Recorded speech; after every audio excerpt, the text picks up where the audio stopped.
अंडा भी खाया, सब कुछ खाया, बहुत आया हमारे घर में अच्छा खाना बनाने वाले हैं। परमेश्वर ने हमें सब कुछ दिया। परमेश्वर की उदारता जो है हर जगह। आंख खोलिए, आप देखेंगे परमेश्वर कितना उदार है, परमेश्वर इतना जनरस है, परमेश्वर इतना कृपालु है, दयालु है ना। परमेश्वर इतना भला है, उसकी भलाई देखिए हर जगह आप पाएंगे, कृपा हर जगह है और हम सोच भी नहीं सकते परमेश्वर कितना भला है। तो ये उदारता जो है, जब हम उदारता की बात करते हैं, ये हमेशा हमें परमेश्वर की ओर देखने में क्या करता है, मजबूर करता है। क्योंकि बिना परमेश्वर के उदारता हम कल्पना नहीं कर सकते। परमेश्वर स्वयं अपने में इतना उदार है, ये परमेश्वर का चरित्र है, ये परमेश्वर का स्वभाव है, ये परमेश्वर स्वयं उदार है ना। और हम यही स्वभाव हम क्या देखते हैं, परमेश्वर पिता उदार है, परमेश्वर पुत्र जो यीशु मसीह है वो उदार है, और जो परमेश्वर आत्मा है, पवित्र आत्मा, वो उदार है। सो पिता अपने आप को क्या करता है, पूरी रीति से किसको दे दिया, उसने पुत्र को दे दिया। पुत्र ने क्या किया, अपने आप को पूरी रीति से क्या किया, पवित्र आत्मा को दे दिया, और पवित्र आत्मा ने अपने आप को हमें दे दिया। तो ये उदारता परमेश्वर पिता, परमेश्वर पुत्र और परमेश्वर पवित्र आत्मा में पाया जाता है। वे ऑफ कोर्स वे एक दूसरे को ये देते हैं, एक दूसरे से प्राप्त करते हैं, और वही उदारता परमेश्वरत्व में, परमेश्वर से हमारी ओर रहती है ना। इसलिए हम भी परमेश्वर जैसे उदार हो सकते हैं, है ना। एक जगह लिखा है परमेश्वर के जैसा हो, है ना, परमेश्वर के जैसा तुम्हारा स्वभाव हो।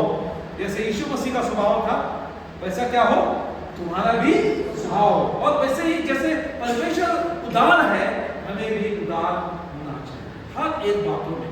तो ये सही जो उदारता का जो है विषय है, ठीक है।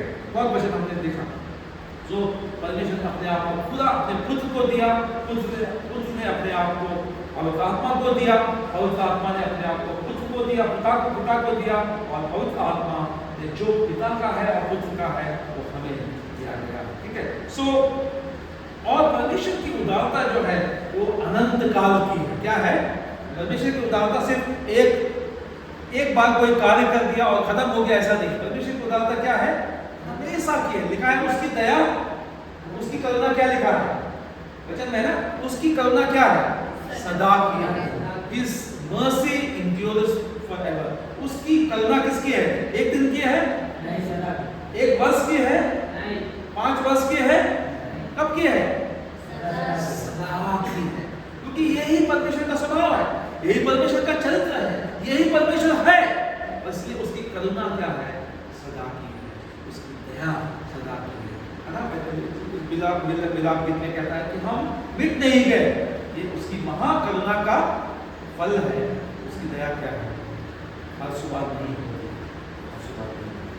परमेश्वर प्रेम है, इसलिए उसने अपने आप को परमेश्वर की उदारता हम ना सिर्फ परमेश्वर में देखते हैं, लेकिन हम देखते हैं परमेश्वर जो कुछ परमेश्वर करता है उसमें परमेश्वर की उदारता भी हम देखते हैं। सृष्टि में हम परमेश्वर की क्या करते हैं, उदारता को देखते हैं। आज हमारे यहाँ क्या निकला है, सूरज निकला, लेकिन कहीं पर क्या निकला है, कहीं पे बादल गिरा है, कहीं बारिश भी हो रहा है, एक ही समय पर, एक ही संसार में, है ना। कहीं बहुत ठंडा है, कहीं बहुत गर्म है, कहीं बरसात है, कहीं सूखा है। सब प्रकार परमेश्वर क्या करता है, अपनी उदारता को दिखाता है। और आकाश में, पृथ्वी पर परमेश्वर की उदारता से की जो है कथा जो है परमेश्वर अपनी सृष्टि में जो है उदार है, बहुत उदार है। परमेश्वर उनके लिए भी उदार है जो परमेश्वर को नहीं जानते, है ना। मत्ती 5:4।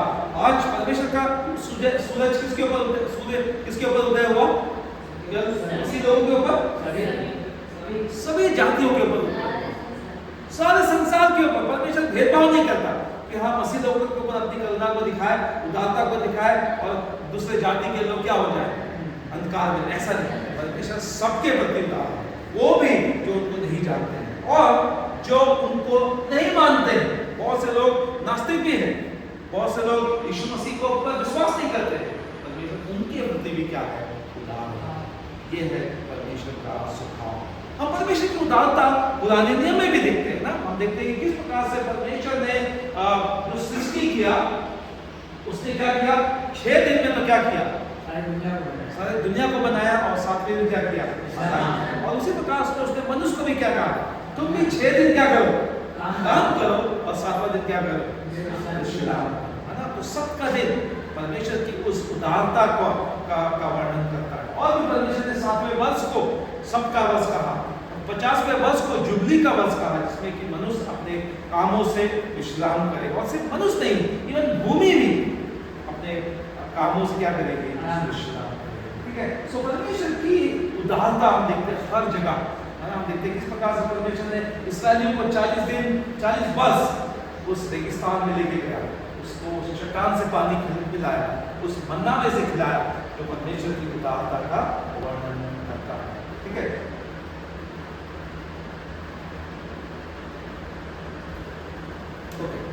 ओके, हम देखते हैं परमेश्वर ने कई सिर्फ पुराने नियम में ही नहीं है, लेकिन सिर्फ पुराने नियम में ही नहीं है, लेकिन हम देखते हैं ये हम यीशु मसीह की सेवकाई में और उसके जीवन में भी हम देखते हैं। यीशु मसीह ने क्या किया? जब उस कई बार यीशु मसीह के पास भीड़ आई, कई दिन तक क्या किया? उन्होंने सुसमाचार प्रचार किया और क्या हो गया? बाद में उनको भूख लगी तो क्या किया? यीशु मसीह ने ऐसे घर भेज दिया? क्या किया? उनको 5 और 2 रोटी से क्या किया? उनको हजारों को क्या किया? जी हाँ। और इसलिए और सुंदर वचन फिलिपियों में 2 का 5 से 7 की तुम्हारा भी स्वभाव यीशु मसीह के जैसे हो, जो परमेश्वर के तुल्य होने के बावजूद अपने आप को परमेश्वर के तुल्य होने की वस्तु ना समझा, लेकिन मनुष्य का रूप धारण किया और दास का स्वरूप धारण किया और मनुष्य की समानता में। ठीक है? तो परमेश्वर की जो उदारता है वो जो है, हम देखते हैं यीशु मसीह ने पतरस के नाव में भी ना इतनी बार उसकी नाव क्या हो गई? उसने कुछ नहीं पकड़ा, लेकिन जब उसने यीशु मसीह की आज्ञा को माना तो क्या हो गया? उसको इतना उसको मछली मिल गया कि उसका जहाज भी क्या हो गया? है ना? यीशु मसीह ने बताया कि किस प्रकार से गरीब लोगों की सुधि लो, विधवाओं की सुधि लो। यीशु मसीह ने बीमारों को चंगा किया, अनाथ लोगों को उसने सहारा दिया, जो हृदय का टूटा हुआ था यीशु मसीह ने उनकी सेवा किया। और आज यीशु मसीह एक महायाजक के रूप में क्या कर रहा है? हमारी विनती का हमारी सेवा करता है। और इस प्रकार से बहुत तरीके हैं जहाँ यीशु मसीह हमारी सेवा करता है। और रोमी 8:31 क्या कहता है? हम क्या कह सकते हैं?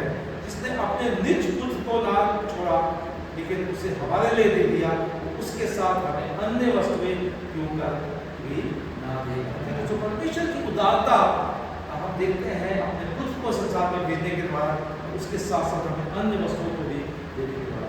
और सबसे बड़ा परमेश्वर की उदारता कहाँ देखते हैं? सबसे बड़ी परमेश्वर की उदारता का जो सर्वोच्च जो है प्रदर्शन कहाँ पे होता है? क्रूस पर, है ना? देखते क्रूस पर क्या किया उसने?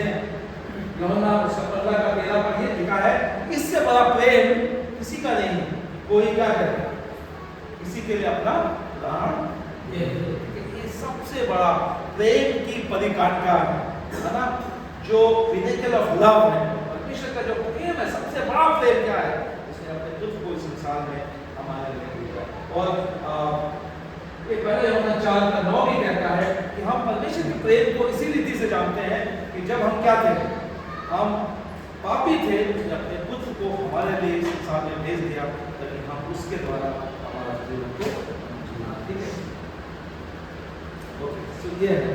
और हम देखते हैं परमेश्वर का यीशु मसीह के मृत्यु के द्वारा, उसके पुनरुत्थान के द्वारा हमें क्या मिल गया? हमें अनंत जीवन मिला, है ना? और दूसरा कुरिन्थियों 8:9 में लिखता है कि तुम यीशु मसीह का अनुग्रह को जानते हो, जो यद्यपि इतना धनवान था लेकिन वो तुम्हारे लिए क्या हो गया? गरीब बना, ताकि उसके गरीब के कारण तुम क्या बन जाओ? धनवान बन जाओ। ठीक है? तो ये परमेश्वर की, और जैसे हमने आज सुबह बातचीत किया, परमेश्वर की जो उदारता है हमारे दैनिक जीवन में, है ना? परमेश्वर जानता हमारी क्या जरूरत है, परमेश्वर जानता हमारी क्या आवश्यकता है, और परमेश्वर हर दिन हमारी आवश्यकताओं को क्या करता है? पूरा करता है। ठीक है? जो हमारी जरूरत है परमेश्वर हमको देता है, और परमेश्वर इससे बढ़कर भी हमें राज्य देता है। लूका 12:32 लिखा है कि हे छोटे झुंड मत डर, क्योंकि पिता को भाया है कि तुम्हें राज दे। और याकूब 1:5 के अनुसार परमेश्वर हमें अपना बुद्धि और ज्ञान और काय से क्या करता है? देता है। ठीक है? और भी जब हम दुख में हैं तो परमेश्वर अपनी शांति देता है, जब हम कमजोर हैं तो वो परमेश्वर हमें अपना बल देता है, जब हम अशांत हैं वो हमें अपनी शांति देता है, जब हम डरे हुए असुरक्षित हैं वो अपनी सुरक्षा हमें देता है, जब हम अपने भविष्य के प्रति चिंतित हैं वो हमें क्या देता है, आशा देता है। और हमारी सारी आवश्यकताएं प्रभु यीशु मसीह में उस धन के अनुसार क्या करता है, ये है परमेश्वर की प्रभु यीशु मसीह में सब प्रकार की।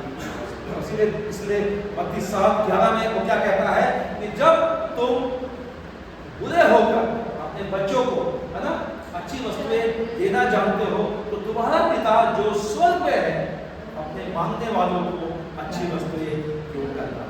हम माँ बाप जो है ना, अभी हमारा बेटा अभी आउटरीच मिनिस्ट्री में है और कल उसने फोन किया, पापा मुझे पैसे की जरूरत है ना, और क्या किया मैंने, पापा मैंने आज नाश्ता नहीं खाया, पापा मैं आज बीमार हूँ, तो क्या हुआ, क्या हम ऐसे चुपचाप रहेंगे?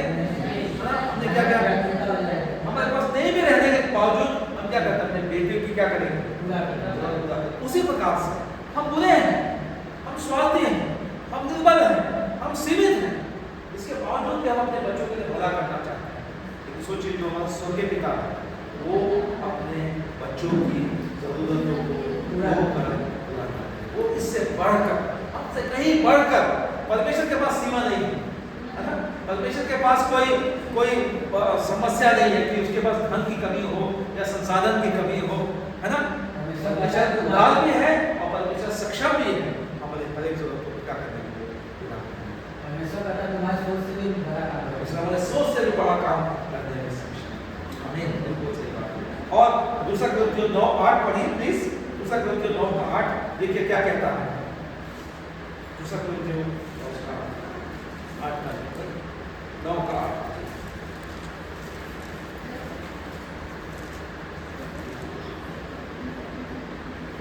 परमेश्वर सब प्रकार के अनुग्रह उन्हें बहुतायत से दे सकता है, जिससे हर बात में और हर समय सब कुछ जो तुम्हें आवश्यक हो तुम्हारे पास रहे, और हर एक भले काम के लिए तुम्हारे पास बहुत कुछ हो, जैसा लिखा। क्या लिखा है? परमेश्वर क्या कर सकता है? तुम्हें सब प्रकार का अनुग्रह क्या कर सकता है? बहुतायत से क्या कर सकता है? दे सकता है। आपको क्या अनुग्रह चाहिए? परमेश्वर कुछ भी ऐसा नहीं है जो परमेश्वर आपको दे नहीं सकता। आपको धन चाहिए, परमेश्वर दे सकता है। आपको अच्छा स्वास्थ्य चाहिए, परमेश्वर दे सकता है। आपको शांति चाहिए, परमेश्वर आपको दे सकता है। परमेश्वर आपको और क्या चाहिए? आपको सुरक्षा चाहिए, परमेश्वर दे सकता है। आपको अच्छा भविष्य चाहिए, परमेश्वर दे सकता है। अच्छा जीवन साथी चाहिए, परमेश्वर दे सकता है। अच्छा कैरियर चाहिए, परमेश्वर दे सकता है। अच्छा जॉब चाहिए, परमेश्वर दे सकता है। सब प्रकार का अनुग्रह का निकाल है, परमेश्वर आपको देने में क्या है? सक्षम है। सब प्रकार का, कोई भी परमेश्वर सीमित नहीं है, परमेश्वर बंधा नहीं है, परमेश्वर के पास संसाधनों की कमी नहीं है।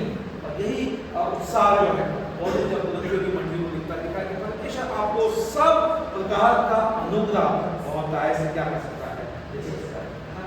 मैं मेरा प्रश्न बुक में एक हिंदू परिवार से आता है और मैं हमेशा डरता था कि भैया कौन मुझे शादी करेगा, मुझे एक मसीह लड़की से शादी करना है। हमेशा चिंता करता था। मेरे पिता चाहते थे कि कोई हिंदू मुझसे शादी करने के लिए। मैं बोलता प्रभु मुझे एक मसीह लड़की दे दे। कैसे होगा? कौन देगा शादी करने? एक हिंदू परिवार में मसीह लड़की। लेकिन प्रभु ने दिया, प्रभु ने दिया, है कि नहीं? परमेश्वर देने वाला है ना। सोचता था, कई बार सोचता था हमारे पास घर नहीं है, प्रभु घर कहाँ से आएगा? और क्या हुआ? परमेश्वर ने दिया। सब प्रकार का अनुग्रह, जो भी आपकी जरूरत है, परमेश्वर के पास इतना अधिक है, परमेश्वर इतना उदार है कि आपको सब प्रकार का अनुग्रह बहुतायत से दे सकता है। कभी भी चिंतित मत होइए। परमेश्वर जब हमारा पिता है और हमारी हर एक जरूरतों को ठीक समय पे क्या करेगा? जब हम इस शहर में आए, हम किसी को नहीं जानते थे, हम किसी को एक भाई को जानते थे, लेकिन आज क्या हुआ? परमेश्वर ने इतने दोस्त हमें दिए, इतना आप जैसे भी परिवार हमें दिया, भाई बहन दिए, है ना, है कि नहीं? जब हमने सेवा शुरू किया था, कुछ लोगों को हम जानते थे, अब पूरे भारत में परमेश्वर ने हमें अनुग्रह दिया जिनके साथ हम मिलकर सेवा कर सकते हैं। तो परमेश्वर सब प्रकार का अनुग्रह आपको दे सकता है। यह है परमेश्वर का चरित्र, यह है परमेश्वर का स्वभाव और यह है परमेश्वर की इच्छा। तो कभी मत डरिए, परमेश्वर पर पूरे हृदय से भरोसा कीजिए, परमेश्वर पिता पर भरोसा कीजिए, क्योंकि आपका पिता कंगाल नहीं है, आपका पिता सीमित नहीं है, आपका पिता के संसाधन की कमी नहीं है। तो सब प्रकार का अनुग्रह आपको दे सकता है। क्या जरूरत है आपको? शायद एक जॉब, शायद एक काम, शायद मेरा भविष्य क्या होगा आप चिंता करते हैं, है ना? आप सुनेंगे मेरे पास घर नहीं है, शायद मेरे पास कुछ भविष्य नहीं है। परमेश्वर आपको सब प्रकार का अनुग्रह बहुतायत से दे सकता है। परमेश्वर कहता है तुम धन का हो तो तुम्हें सब कुछ मिल जाएगा। परमेश्वर सब कुछ देगा, बिल्कुल एग्जैक्टली। परमेश्वर हमें सब कुछ को दे देगा। ये है परमेश्वर की उदारता उसके लोगों के जीवन में। जैसे हमने बातचीत किया कि इस पूरे हफ्ते में अगर आप सूची बनाएंगे कि परमेश्वर किस प्रकार से आपके प्रति भला था, आप पाएंगे सब कुछ। आप परमेश्वर की उदारता को गिन नहीं सकते, है ना? उसके उपकारों को गिन नहीं सकते। हम गीत गाते हैं, गिन गिन के स्तुति करो उन सारे उपकारों के लिए। क्या आप गिन सकते हैं, है ना? पहला इतिहास 29:14 में दाऊद कहता है परमेश्वर सब कुछ क्या है, जो कुछ मेरे पास है सब कुछ तुझसे आया है, और जो कुछ मैंने तुम्हें दिया है वो भी किससे आया है? तुझसे ही आया है ना? हमारे पास कुछ ऐसा नहीं है जो हम कह सके कि मेरा है। कोई कह सकता है दुनिया में ये जीवन मेरा है, ये सांस मेरा है, मैं अपने आप से अपने आप को उत्पन्न किया? नहीं, सब कुछ परमेश्वर के द्वारा मिला, सब कुछ उसके लिए उत्पन्न हुआ, सब कुछ उसके द्वारा उत्पन्न हुआ, सब कुछ उसमें उत्पन्न हुआ। हमारा सांस भी, हमारा आयु भी, हमारा शक्ति भी, हमारा धन भी, हमारे संसाधन भी, जो कुछ हमारे पास है सब कुछ परमेश्वर से आता है। और परमेश्वर ने हमें बताया उसकी उदारता। और सबसे बड़ी बात कि परमेश्वर न सिर्फ इस जीवन में हमारे उदार है, लेकिन परमेश्वर आने वाले अनंत जीवन में भी क्या है, हमारे उदार है। इसलिए यूहन्ना 17 का उसने हमें क्या दिया है? अनंत जीवन दिया। और अनंत जीवन किसमें है? उसके पुत्र में है, यीशु मसीह में। यीशु मसीह को अगर आप जानते हैं, उसमें बने रहते हैं, आप अनंत जीवन में बने रहते हैं, है ना? और पहला कुरिन्थियों उसका 2:9-12 में लिखा है कि जो बातें आंखों ने नहीं देखी, जो बातें कानों ने नहीं सुनी, जो बातें मनुष्य ने सोचा नहीं, वो बातें परमेश्वर ने क्या किया है? उन लोगों के लिए तैयार किया है जो उनको प्रेम करते हैं। पढ़ लीजिए पहला कुरिन्थियों 2:9-12। 2:9। हाँ, 2:9-12। परंतु जैसे लिखा है, जो बातें आंखों ने नहीं देखी और कानों ने नहीं सुनी और जो बातें मनुष्य के चित्त में नहीं चढ़ी, वे ही जो परमेश्वर ने अपने प्रेम रखने वालों के लिए तैयार की है। क्या लिखा है? जो बातें आंखों ने नहीं देखी, जो बातें कानों ने नहीं सुनी, जो बातें मनुष्य के विवेक में नहीं आई, सोच भी कल्पना भी नहीं कर सकता है, वो बातें परमेश्वर ने क्या किया है? अपने प्रेम करने वालों के लिए। सच्ची परमेश्वर की उदारता कितना बड़ी है। हमें नहीं मालूम हम भविष्य में हमारे साथ क्या होगा, हमें नहीं मालूम आने वाले समय में हमारे साथ क्या होगा, लेकिन हमें ये मालूम है कि जो कुछ होगा वो भला ही होगा, है ना? गीतकार दाऊद कहता है, मैं जानता हूँ कि निश्चय भलाई और करुणा जीवन भर मेरे साथ साथ क्या होगी? बनी रहेगी। और मैं क्या करूँगा? यहोवा के धाम में क्या करूँगा? वो तो इस जीवन में की बात करता है, लेकिन आने वाले जीवन में भी परमेश्वर ने जो कुछ हमारी कल्पनाओं से बाहर उत्तम बातों को हमारे लिए रख दिया है। और इसलिए हम उस परमेश्वर को हम धन्यवाद कर सकते हैं, उस परमेश्वर की स्तुति कर सकते हैं। तो परमेश्वर ने हमें अपने आप को दिया है हमेशा हमेशा के लिए। मालूम सबसे बड़ा धन क्या है? सबसे बड़ा मनुष्य, सबसे बड़ा उपलब्धि क्या है मनुष्य का? इस संसार में सबसे बड़ा धनवान व्यक्ति कौन है? इस संसार में अभी दुनिया में जो फोर्ब्स मैगजीन है, उसमें हर साल दुनिया में जो 100 सबसे धनवान व्यक्ति हैं उनका नाम लिखा जाता है। दुनिया में हमारे भारत में भी कुछ लोगों का नाम उसमें आता है। अंबानी है, दूसरे लोग हैं, रिलायंस वाले हैं, अडानी है ना। दुनिया में सबसे धनवान व्यक्ति कौन है मालूम? संसार के नजर में कौन है? इनके पास क्या है? लेकिन वास्तव में धनवान व्यक्ति कौन है? जिसके पास संतोष है, परमेश्वर पर भरोसा है। जिसके पास क्या है? जिसके पास परमेश्वर। क्या आपके पास परमेश्वर है? आप और मैं दुनिया दुनिया में सबसे ज्यादा धनवान है, सबसे ज्यादा हम क्या है, धनी है। हमारे पास धन नहीं हो सकता, संसार का धन क्या होगा, आएगा और चला जाएगा, लेकिन एक धन जो हमसे कभी नहीं छीना जाएगा वो क्या है, परमेश्वर स्वयं। परमेश्वर हमारा धन है। दाऊद कहता है कि परमेश्वर मेरा पोषण है, परमेश्वर तू मेरा भाग है ना।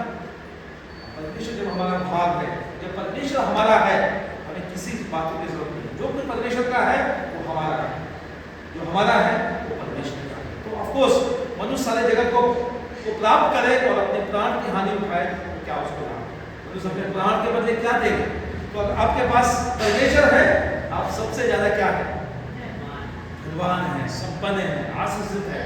ये परमेश्वर का आशीष सबसे बड़ा आशीष है। देखिए बहुत से लोग हैं, बहुत से लोग धन के पीछे जाते, मालूम क्यों? उनके पास इतना धन है कि साथ उनकी साथ पुश्ते भी खाएंगे, लेकिन क्यों धन के पीछे जाते हैं? क्योंकि वचन में लिखा है जिसके पास है वो तो है, लेकिन क्यों धन के पीछे जाते हैं? क्योंकि धन जो है कभी हमें संतुष्ट नहीं कर सकता। धन के जिसके पास धन है वो और भी धनवान होना चाहता है, जिनके पास नाम है वो और भी बड़ा नाम कमाना चाहता है, जिनके पास प्रसिद्धि है और भी प्रसिद्ध होना चाहता है, क्योंकि ये वो संतुष्टि कभी नहीं हो सकता। धन के द्वारा वो संतुष्टि कभी नहीं हो सकता। मैं नहीं बोल रहा धन बुरा है, लेकिन धन के द्वारा हमें संतुष्टि कभी नहीं हो सकता। या नाम के द्वारा, प्रसिद्धि के द्वारा, संसाधनों के द्वारा हम कभी तृप्त नहीं हो सकते। एक ही बात है जिससे हम तृप्त हो सकते हैं, वो क्या है? परमेश्वर को जानना है, परमेश्वर के साथ सहभागिता करना है, परमेश्वर में रहना है, परमेश्वर के लिए जीना है, और ये परमेश्वर ने हमें दिया है।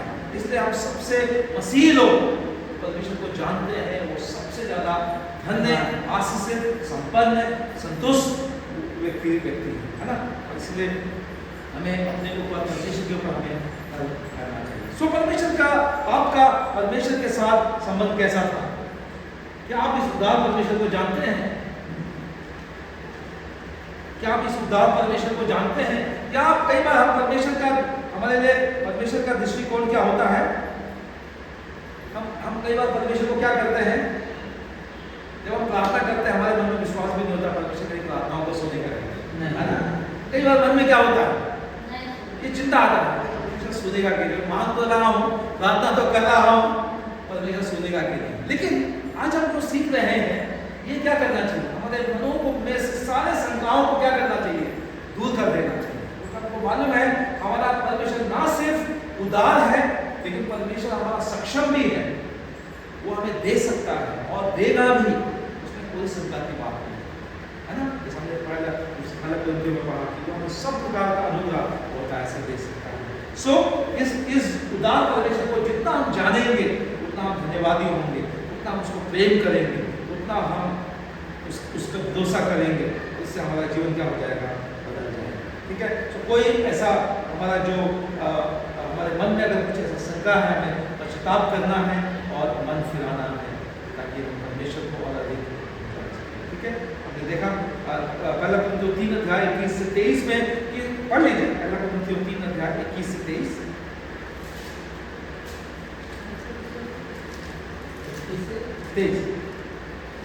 इसलिए मनुष्यों पर कोई घमंड न करे। हाँ, क्या लिखा है? इसलिए मनुष्यों पर कोई घमंड न इसलिए करे। कोई मनुष्यों पर क्या करना करे? घमंड न करे। हाँ, क्योंकि सब कुछ तुम्हारा है। क्या लिखा है?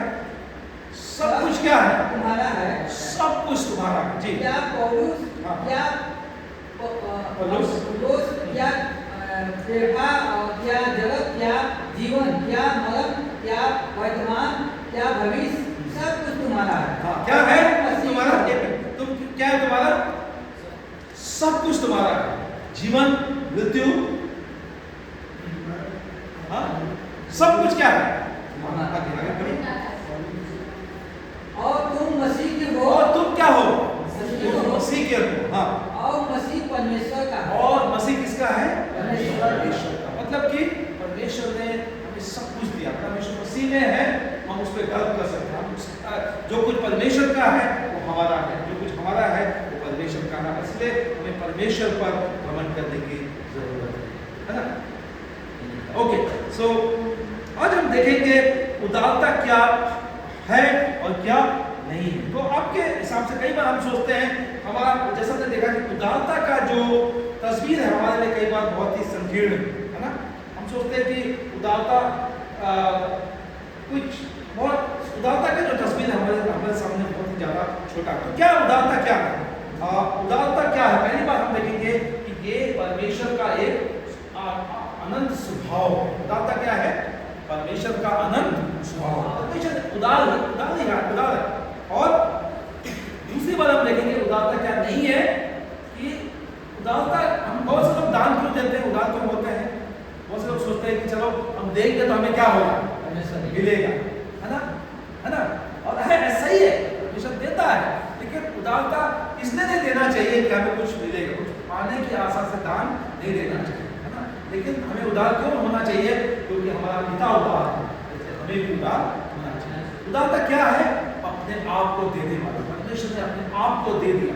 दूसरी ओर हम देखते हैं कि कई बार हम सोचते हैं कि हमने चलो दशमांश दे दिया और हम क्या हो गए, हमारा ड्यूटी खत्म हो गया, हम उदार हो गए, हमारा पाप है ना। और सब सोचते हैं चलो दशमांश दे दिया तो क्या हो गया, हमारा काम खत्म हो गया। लेकिन दशमांश इसलिए नहीं देना चाहिए क्योंकि हमारा ड्यूटी खत्म हो गया। हमें दशमांश इसलिए देना चाहिए क्योंकि हमारा परमेश्वर उदार है, उसने अपनी उदारता से हमें दिया है और हम भी उदार हैं, इसलिए हम परमेश्वर को वापस करते हैं जो कि परमेश्वर ने हमें दिया। 10 हो सकता है, 20 हो सकता है, 30 हो सकता है, 40 हो सकता है, 50 हो सकता है, कोई उसका सीमा नहीं, ठीक है। सो जब भी हम दान देते हैं ना, दशमांश देते हैं, ये इसलिए नहीं देना चाहिए क्योंकि ये परमेश्वर ने कहा है, ये इसलिए देना चाहिए क्योंकि परमेश्वर उदार है, उसने अपनी उदारता से हमें दिया है और हम भी उदार हैं, इसलिए हम वापस परमेश्वर को देते हैं।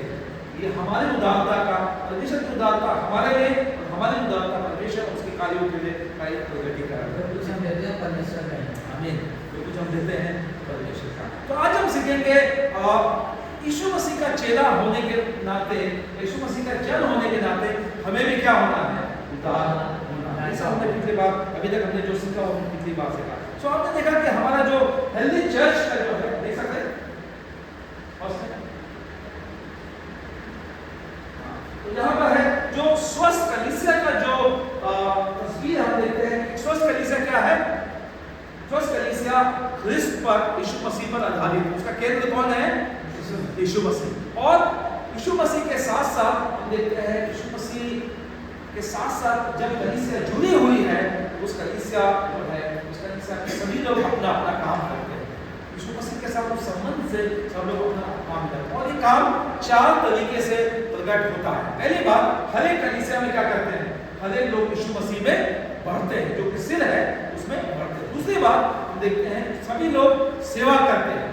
एक स्वस्थ कलीसिया में सभी लोग बढ़ते हैं, पहली बात। दूसरी बात क्या करते हैं, सभी लोग सेवा करते हैं दूसरे की। तीसरी बात जो है हम देखते हैं, स्वस्थ कलीसिया में सभी लोग एक दूसरे का निर्माण करते हैं। और चौथी बात, स्वस्थ कलीसिया उन लोगों तक पहुंचती है जो यीशु मसीह को नहीं जानते हैं। स्वस्थ कलीसिया अन्य कलीसियाओं के साथ भी स्वस्थ संबंध रखती है। स्वस्थ कलीसिया यीशु मसीह से शुरू होती है और यीशु मसीह यानी कि पवित्र आत्मा के द्वारा ये कलीसिया जो है संचालित होती है। इसमें इसके अनुसार हम देखेंगे कि पढ़िए इफिसियों 4:16। इफिसियों 4:16 कलीसिया को स्वस्थ होने के लिए, विचूर होने के लिए हर एक सदस्य को काम करना या सेवा करना अनिवार्य है। इफिसियों 4:16 जिससे सारी में हर एक जोड़ की सहायता से एक साथ मिलकर और एक साथ बढ़कर उस प्रभाव के अनुसार जो हर एक भाग के परिणाम से उसमें होता है, अपने आप को बढ़ाती है कि वह प्रेम में उन्नति करती जाए। ओके, तो कैसे कलीसिया बढ़ती है, कैसे कलीसिया प्रेम में उन्नति करती है, क्या कारण है, क्या तरीका है? इस वचन के अनुसार कैसे बढ़ेगी कलीसिया?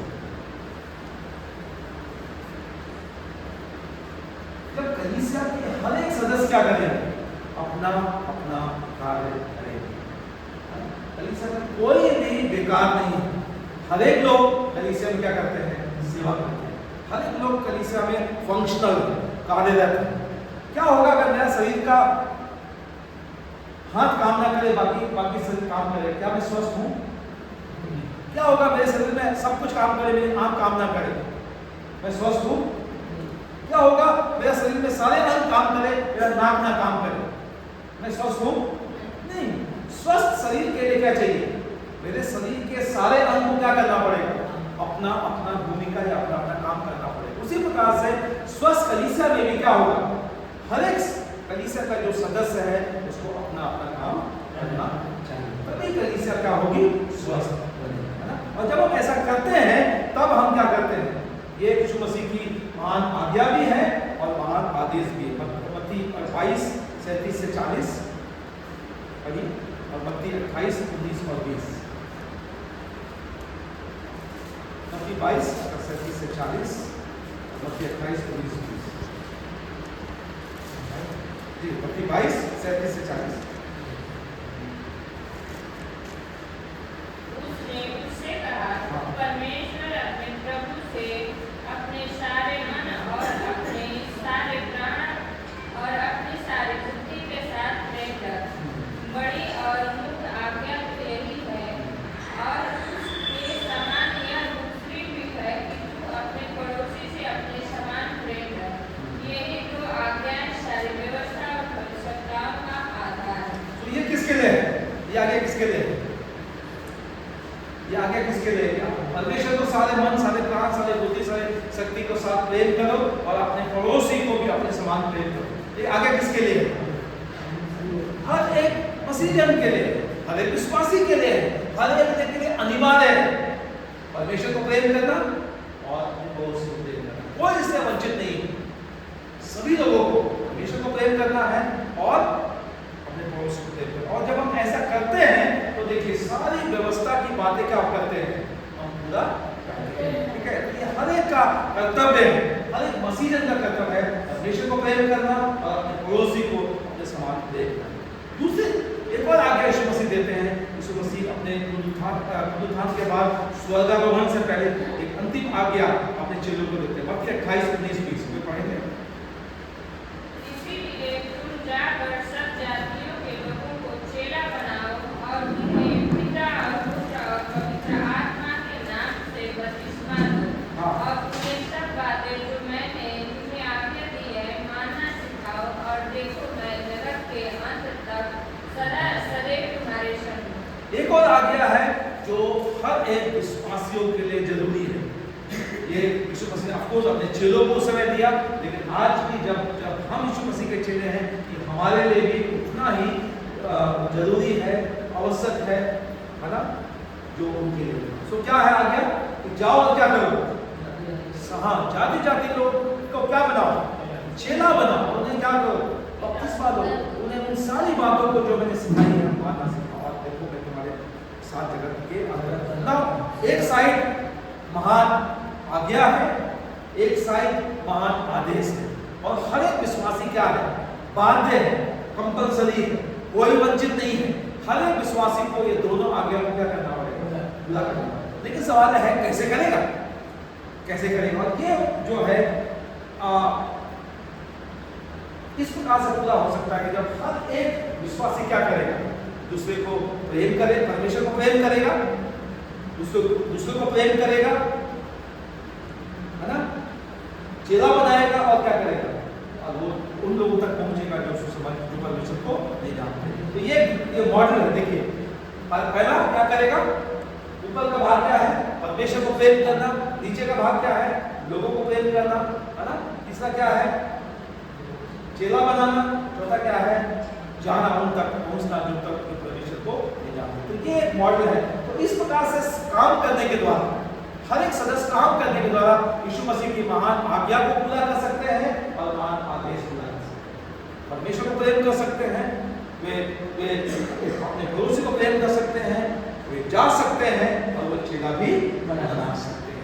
ये मॉडल जो है हमें। तो आइए हम दूसरा बात करें। तो हमारा जो दूसरा हिस्सा है हेल्दी चर्च का जो हिस्सा, जिसमें हर एक व्यक्ति सेवा करता है, हर एक सदस्य सेवा करता है। तो इस सेवा का जो हृदय वो क्या है? ये कहां से आता है? अपने आप से कोई सेवा करेगा क्या? कैसे आएगा सेवा करना? इसके लिए कुंजी क्या है? तो इसके लिए कुंजी ये है वो यीशु मसीह में बना रहता है ना, मोहम्मद 15 का अनुसार। और यीशु मसीह के उस जीवन से क्या आता है? वो सेवा करता है। अगर हम यीशु मसीह में बने नहीं हैं हम फल ला नहीं सकते। अगर हम यीशु मसीह में बने नहीं हैं हम सेवा कर नहीं सकते। हम कुछ समय के लिए अपने उत्साह से या स्वार्थ के लिए सेवा करेंगे। और बहुत से लोग क्या करते हैं, थक जाते हैं। वो लोग सोचते हैं मुझे क्या मिलेगा, है ना। बहुत से लोग बोलते हैं क्या मैं नौकर हूँ, मैं नौकर हूँ क्या। बहुत से लोग, ये विचार कैसे आता है, क्या मैं अगर कलीसिया में झाड़ू लगा दिया तो मैं नौकर हो गया, क्या अगर कलीसिया में शौचालय धो दिया तो मैं क्या नौकर हो गया, या कलीसिया में मैंने कुछ और सेवा किया, कुर्सी लगा दिया तो मैं नौकर हो गया क्या। नहीं, ये सेवा कहाँ से आता है, परमेश्वर के साथ, यीशु मसीह के साथ संबंध से आता है, यीशु मसीह में बने रहने के द्वारा आता है। और जब हम यीशु मसीह में बने हैं हमारा वो बना रहना जो है फल आएगा सेवा के रूप में, एक दूसरे की सेवा करने के रूप में, कलीसिया में सेवा करने के रूप में, अपने पड़ोसी की सेवा करने के लिए, विधवाओं की सुधि लेने के लिए, जरूरतमंद की सेवा करने के लिए, और अन्य प्रकार से भी हम हमारा सेवा को जो है हम प्रकट कर सकते हैं। लेकिन पूंजी रखिए, याद रखिए कि हम अपने इच्छा से नहीं, अपने प्रयास से नहीं, अपने मोटिवेशन से नहीं हम सेवा नहीं कर सकते। सेवा करने के लिए क्या होना पड़ेगा, यीशु मसीह में बने रहना, और वो जब उसमें बने हैं तब हम जो है हम सेवा कर सकते हैं। ठीक है। और जब हम, क्योंकि परमेश्वर का स्वभाव है अपने आप को देने का, याद है परमेश्वर का स्वभाव क्या है, अपने आप को देने का। परमेश्वर ने जगत से ऐसा प्रेम किया, उसने क्या कर दिया, उसने अपना इकलौता पुत्र दे दिया। और जब हम उसमें बने हैं वो स्वभाव हमारा भी होगा, हम भी सेवा कर सकते हैं, हम उसकी सुधि ले सकते हैं, हम भी अपने आप को दे सकते हैं एक दूसरे के निर्माण के लिए, एक दूसरे की उन्नति के लिए, कलीसिया की सेवा के लिए। तब हम अवसर हम लेते हैं सेवा करने का, है ना। तो याद रखिए कि ये तभी संभव है जब हम परमेश्वर में बने। ठीक है। और क्या होता है जब हम परमेश्वर में बने हैं और वो जीवन हमें बना रहता है, तब ये जीवन क्या होता है, सेवा के द्वारा दूसरे तक पहुंचता है। और ये जीवन हमारे सिर्फ हमारे अपने स्वार्थ के लिए हम नहीं रहते हैं, लेकिन हम दूसरों को भी क्या करते हैं, सेवा करते हैं, दूसरों को आशीष देते हैं, दूसरों को प्रेम करते हैं, दूसरे की सेवा करते हैं, दूसरों को हम निर्माण करते हैं। ये हम बोलते हैं होल लाइफ जनरॉसिटी। हमारा संपूर्ण जीवन क्या होता है, एक उदार जीवन होता है ना। हमारा जीवन दूसरों के लिए होता है, दूसरों को ऊंचा उठाने के लिए होता है, दूसरों को निर्माण के लिए होता है, दूसरों की सेवा करने के लिए होता है, दूसरों की सुधि लेने के लिए होता है, दूसरे को प्रोत्साहन करने के लिए होता है। ये हमारा संपूर्ण जीवन उदारता दिखाई देता है। सो उदारता क्या है, ये सिर्फ एक कार्य नहीं है, ये सिर्फ देना नहीं है, लेकिन ये संपूर्ण जीवन शैली है जो हम दूसरों के लिए हम करते हैं। सो परमेश्वर ने हमें बोला है कि हम भले कामों में क्या हो जाए, हम धनवान हो जाए। क्या होना है हमें, भले कामों में हमें धनवान हो जाना है। और ये है वो लाइफ जो पढ़िए पहला तिमोथी उसका 6 अध्याय 17 और 19। पहला तिमोथी 6 अध्याय 17 से 19।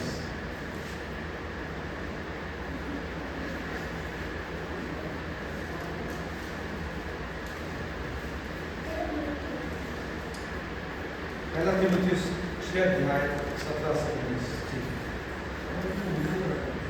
इस संसार के धनवानों को आज्ञा दे कि वे अभिमानी न हों। क्या लिखा है, इस संसार के धनवानों को आज्ञा दे कि वो क्या ना हो, अभिमानी ना हो, धन पे घमंड ना करे। और चंचल धन पर आशा न रखें। और धन कैसा है, चंचल धन है। धन चंचलता का मतलब आज है और कल नहीं भी रहेगा। धन का स्वभाव चंचलता है।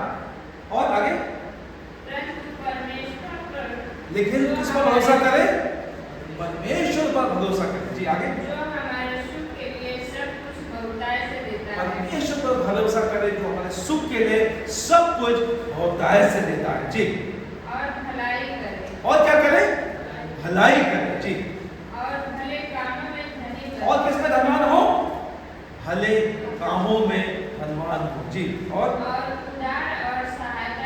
उदार और सहायता करें। और इससे क्या होगा, जी आगे के लिए एक अच्छी नींव डाले रखे। हाँ, और सत्य जीवन को वश में कर ले। हाँ, और हमारे लिए भविष्य के लिए एक ऐसा धन इकट्ठा करें जो कभी समाप्त नहीं होगा। और यही सच्चा धन है ना।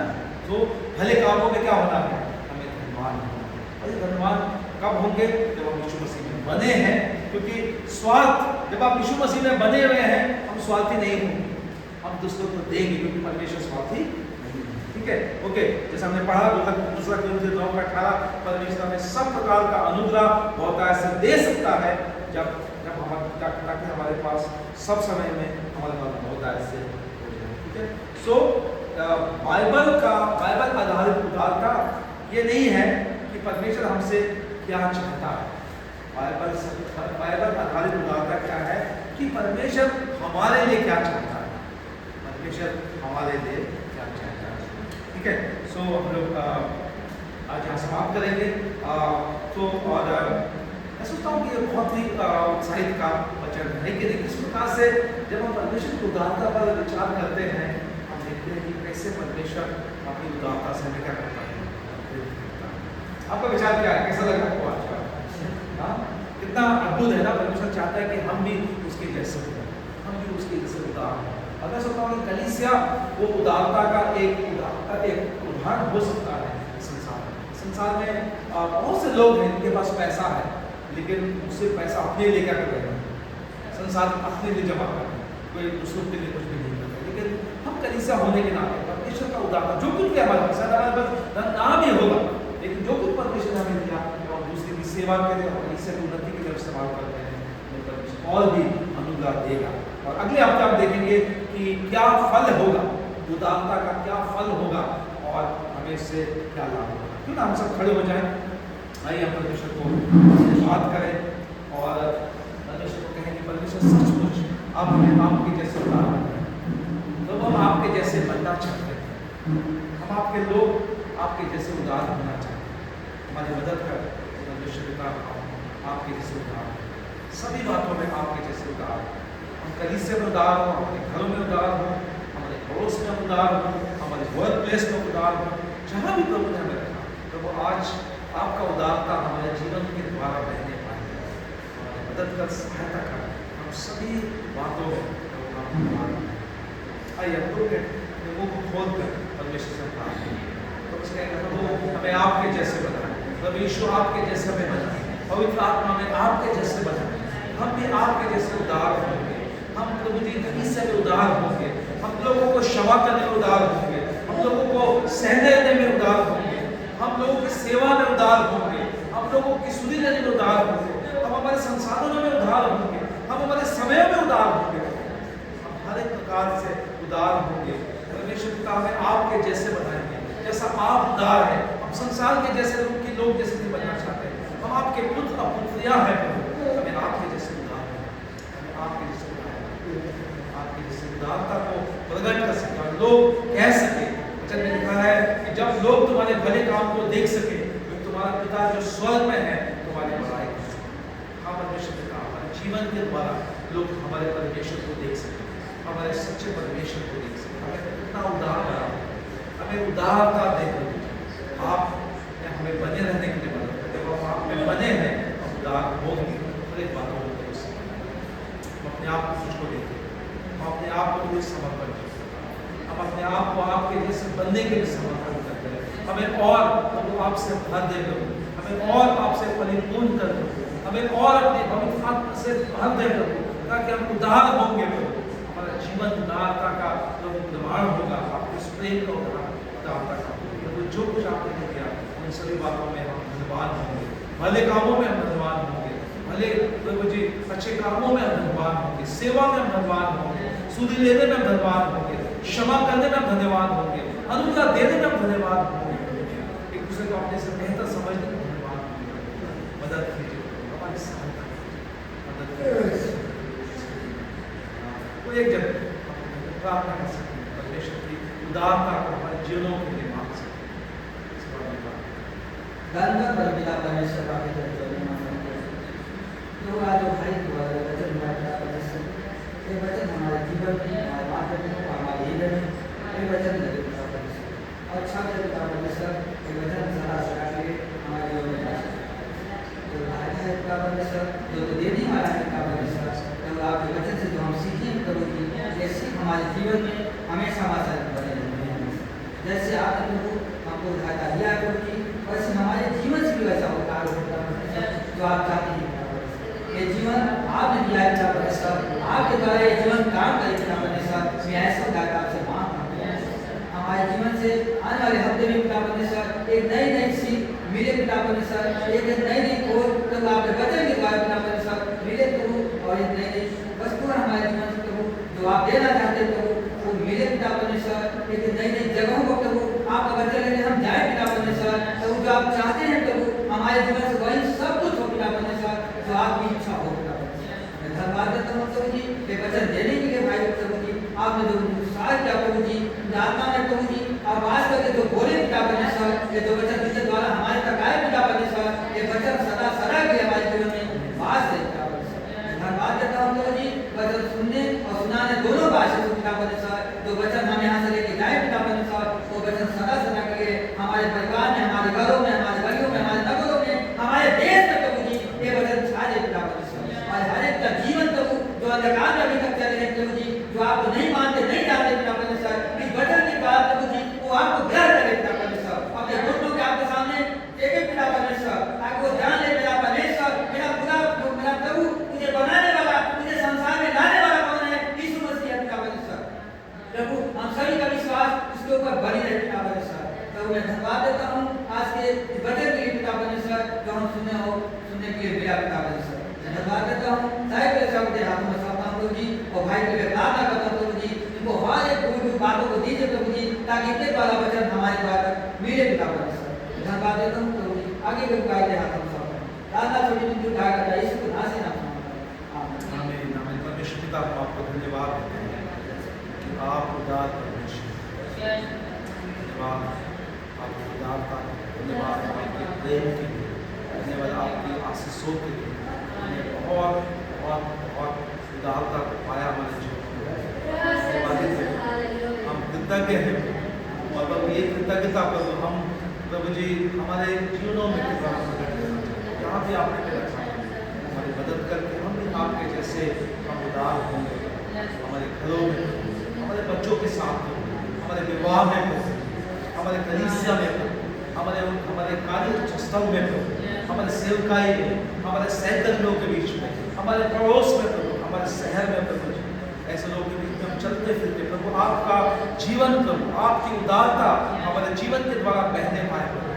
खासकर ऐसे लोग जो आपको नहीं जानते प्रभु हम उन तक भी पहुँच सके प्रभु, तेरा प्रेम और सुसमाचार लेके प्रभु आप सहायता करें प्रभु। आप जैसे हैं हम ऐसे बनना चाहते हैं और आपके जैसे बनाए प्रभु, आप में बने रहने में और बहुत सा फल लाने में प्रभु जी आप हमारी मदद।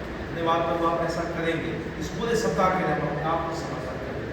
जब हम यहाँ से विदा होते प्रभु आपका जीवन हम जिए प्रभु आपका पवित्र आत्मा इन सारे वचनों को हमारे हृदयों में ना सिर्फ रखने के लिए हमें हमारे हृदय में इन वचनों को गूंजने के लिए हमारी मदद कीजिए और उसके अनुसार बहुत सा फल लाने के लिए हमारी आपकी सहायता करें। आपको एक धन्यवाद प्रभु, आप जो है आपकी उदारता का धन्यवाद, आपकी प्रेम की धन्यवाद, आपकी विश्वास योग्यता का धन्यवाद, आप जो है उसके लिए धन्यवाद, स्तुति और प्रशंसा और धन्यवाद करते हैं।